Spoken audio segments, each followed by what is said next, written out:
بسم الله الرحمن الرحيم إنا أرسلنا نوحا إلى قومه أن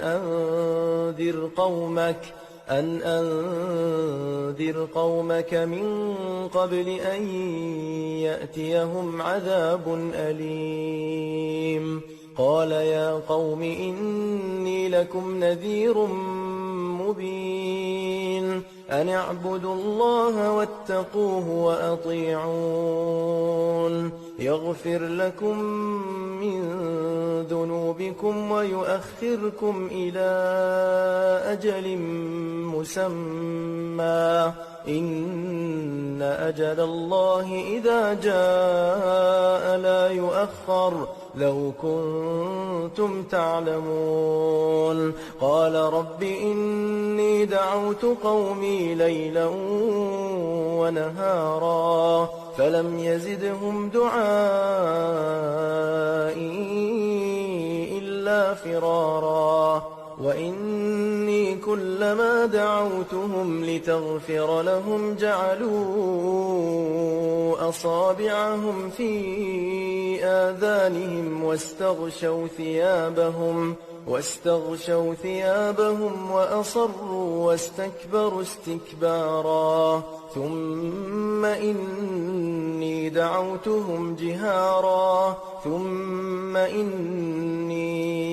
أعلنت لهم وأسررت لهم إسرارا فقلت استغفروا ربكم إنه كان غفارا يرسل السماء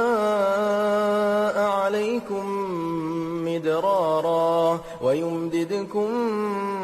بأموال وبنين ويجعل لكم جنات ويجعل لكم أنهارا ما لكم لا ترجون لله وقارا وقد خلقكم أطوارا ألم تروا كيف خلق الله 7 سماوات طباقا وجعل القمر فيهن نورا وجعل الشمس سراجا والله أنبتكم من الأرض نباتا ثم يعيدكم فيها ويخرجكم إخراجا والله جعل لكم الأرض بساطا لتسلكوا منها سبلا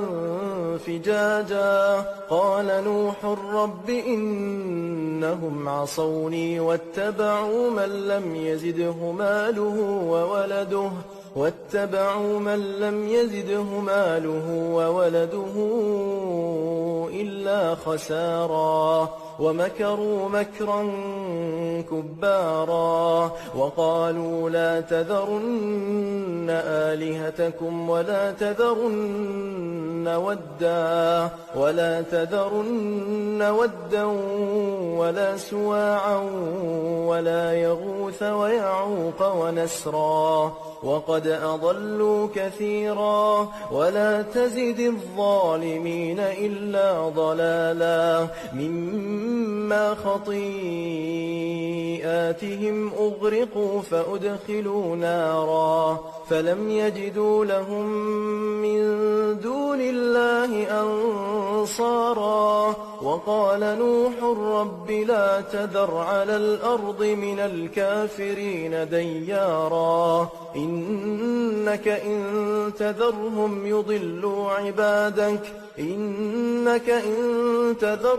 يضلوا عبادك ولا يلدوا إلا فاجرا